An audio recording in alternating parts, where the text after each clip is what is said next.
I used to have a life filled with color.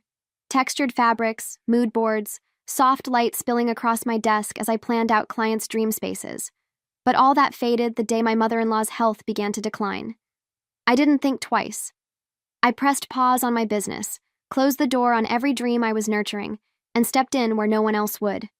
Not because I was asked, but because I loved her. Or maybe because I thought love meant showing up, no matter how it hurt. Mrs. Alves was never easy, but illness sharpened her edge. Her words landed like slaps. Lazy, she'd say while I stirred soup after staying up all night monitoring her breathing. Ungrateful, as I recorded her medication schedule and raced to appointments Leo couldn't be bothered to attend. And Leo, he'd just shrug, tell me not to take it personally. She's old, he'd say. Don't be dramatic. But it wasn't about age. It was about respect. And I was drowning in the absence of it. Still, I showed up. Day after day, I bathed her, fed her, held her hand during moments when her body betrayed her. And every night, I cried in the dark without making a sound. I missed birthdays, friends, my work, parts of myself I don't even think I'll get back. But I kept going. Because deep down, I believed that love, real love, asks for sacrifice. So I swallowed the bitterness in silence, believing one day someone would see what I gave. There were moments I tried to speak up. I'd mention how tired I was, how much I was juggling, how it felt like I was slipping through the cracks of my own life. But Leo would just tilt his head like I was being overly sensitive.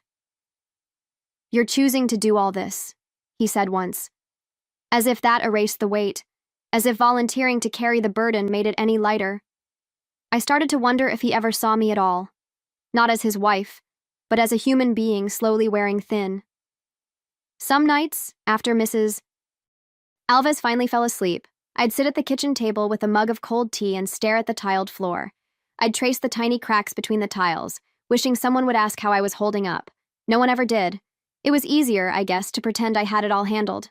I wore the role like a uniform, clean, composed, capable. But inside, I was fraying, quietly, without an audience, without applause. And yet, I never stopped. Not when her insults got worse. Not when my own needs screamed louder than her oxygen machine. I gave and gave, even when there was nothing left to give. I told myself it mattered, that this kind of quiet devotion would mean something, someday.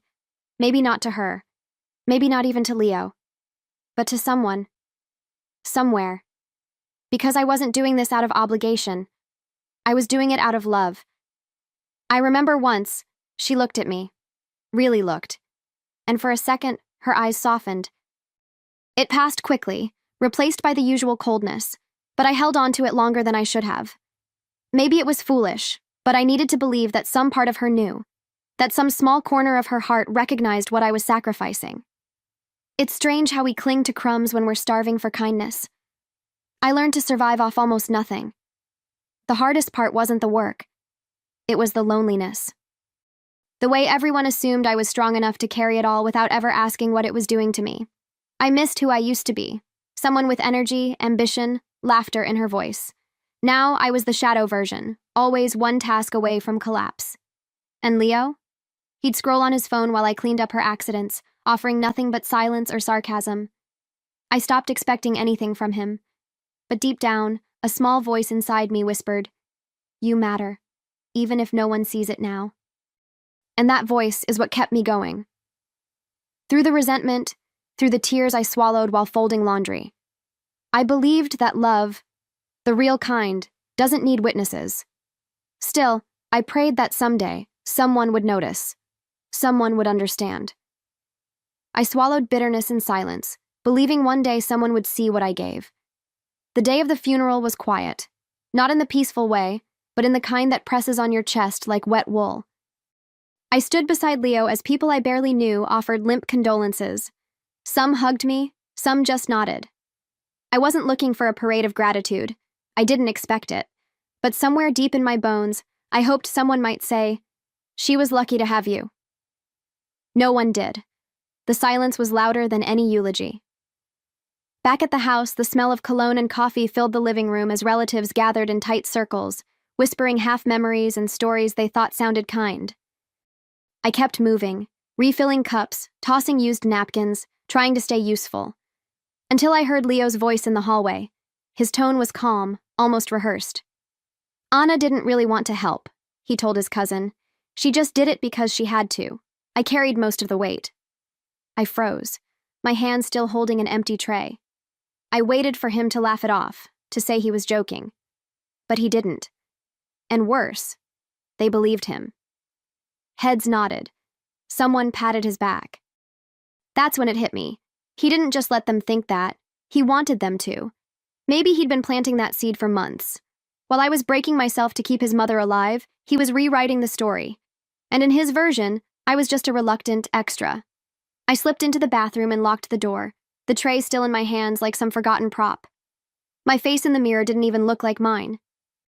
I searched for something, anger, heartbreak, anything that might explain the weight in my chest.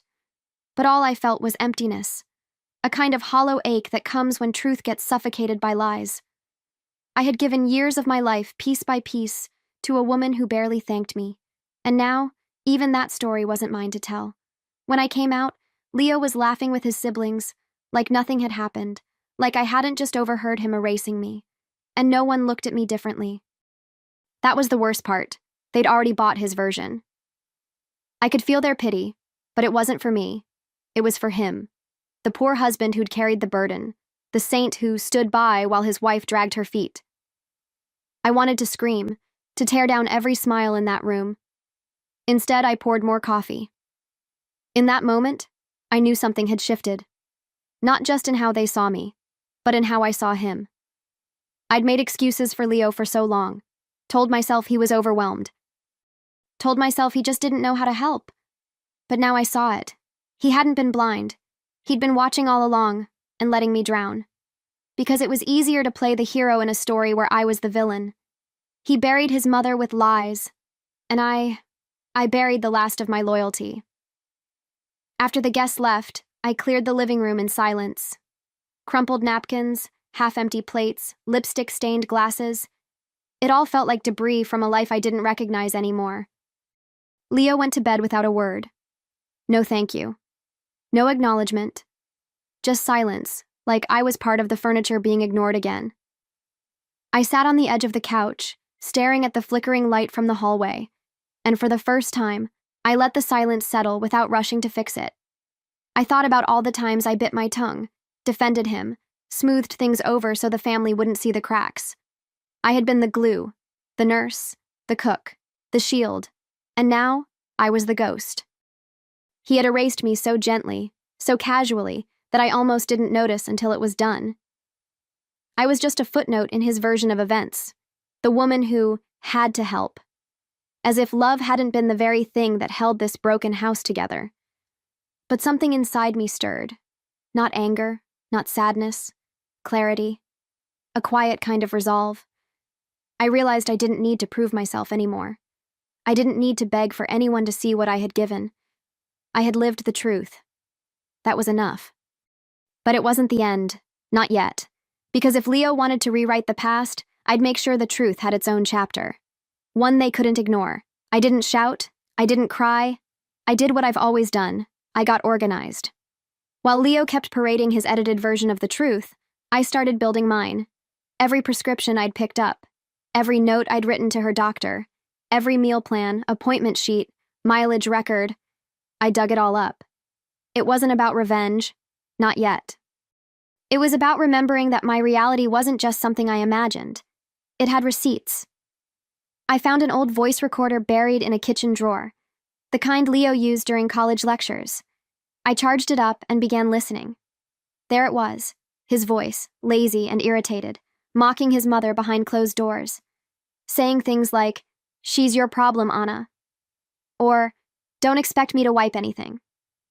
I labeled the files by date, time, tone. It gave me purpose, something to do with the ache in my chest that wouldn't leave. I wasn't losing my mind, I was collecting it. At night, while he snored beside me, I filed everything away in a blue binder. I gave it a name that made my heart race. Truth, not version. And with each page I slid into a sleeve, I felt a little steadier, a little more awake.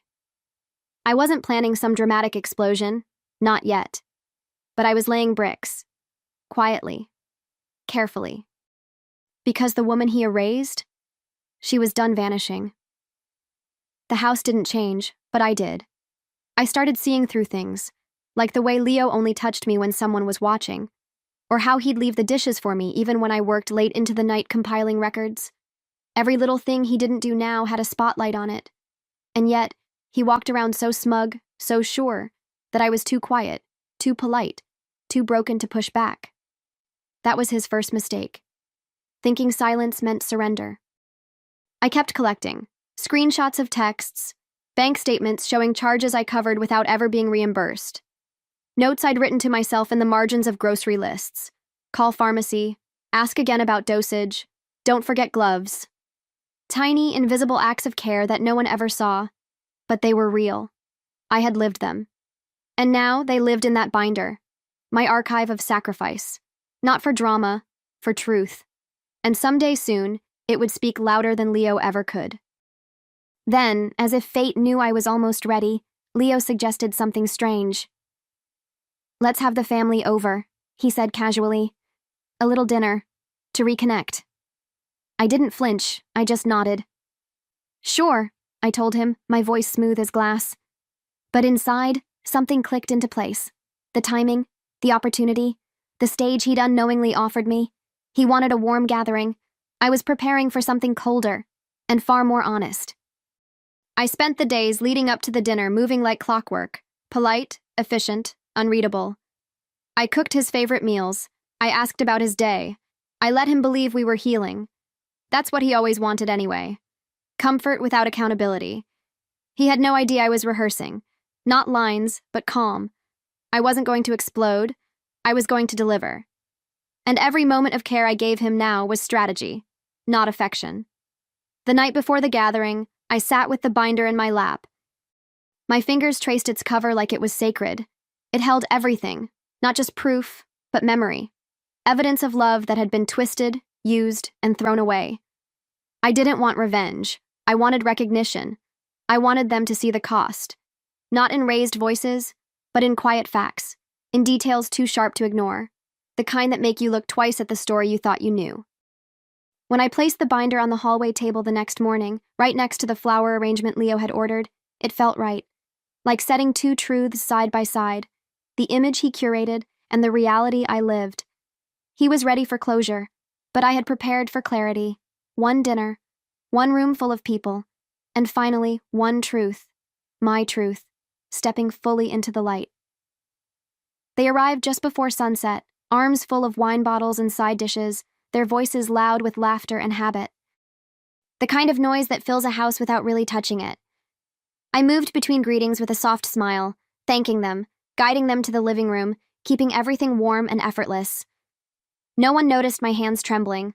No one questioned the binder tucked beneath the edge of the sideboard. They didn't come for the truth. They came for Leo's narrative, the one they'd already swallowed whole. Dinner was smooth, exactly how he liked it. Roast chicken, soft jazz in the background, the clinking of silverware over surface-level stories. I answered their questions about work and how I'd been managing, while Leo basked in the attention. He played gracious host, cracking jokes, topping off wine glasses, brushing my back like we were still close. I nodded, laughed in the right places, played my part. Because timing matters, and the truth deserves a proper entrance. When dessert was served and the laughter hit its peak, I stood. Calm, still, the kind of quiet that carries weight. "There's something I need to say," I told them, my voice steady. "And it won't take long." Leo glanced up mid-bite, his fork halfway to his mouth. I didn't wait for permission.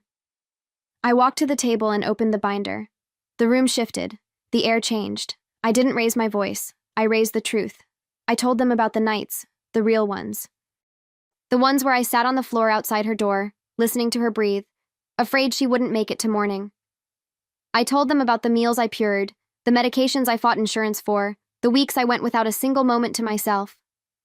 I described how she'd call me names, how Leo would laugh or say, "Ignore her, she's old," and then vanish into another room.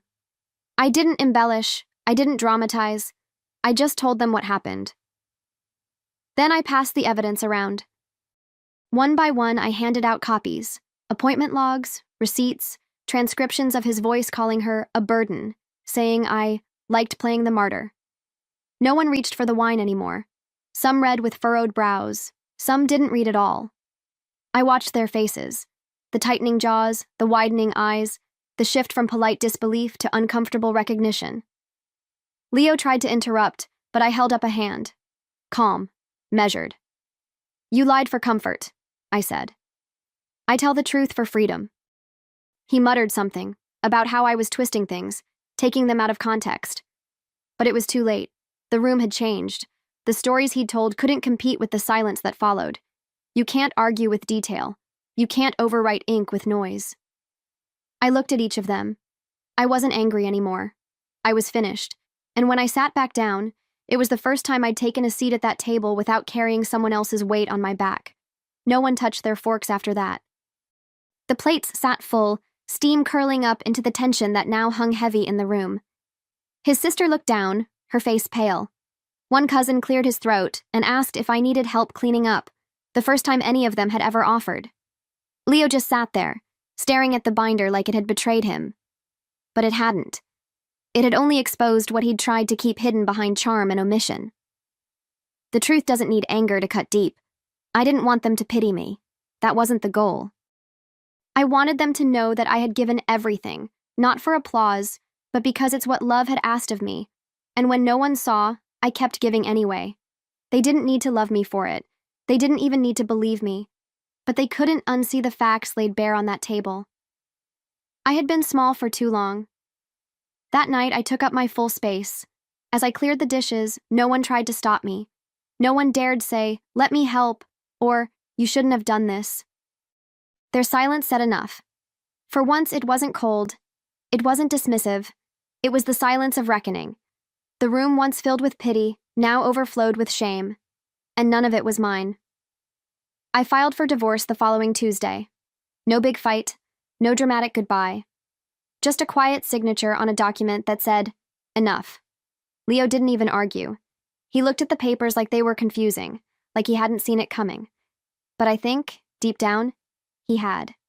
He always counted on my silence. What he didn't count on was what I'd built inside it.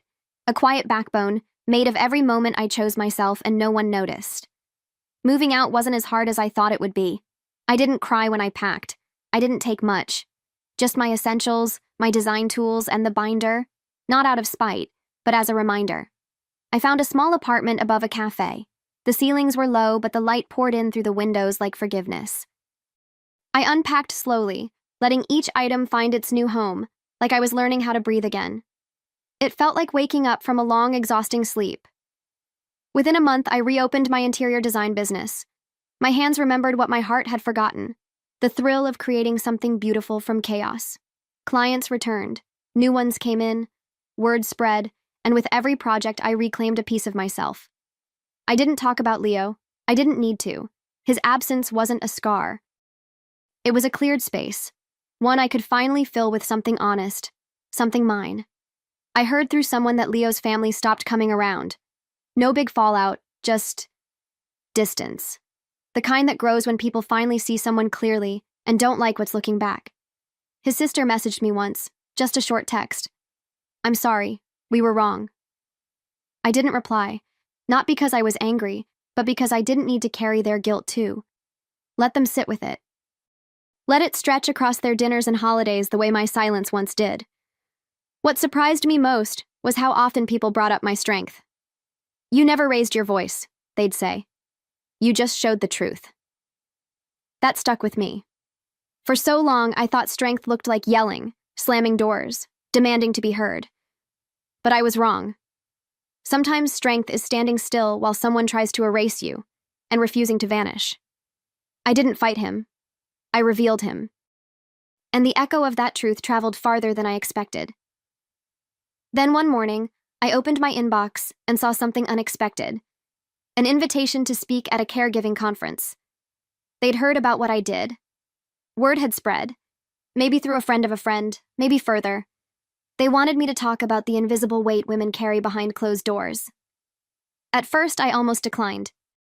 What could I possibly say that would matter to a room full of strangers? But then I remembered the binder, the silence, the years, and I said yes.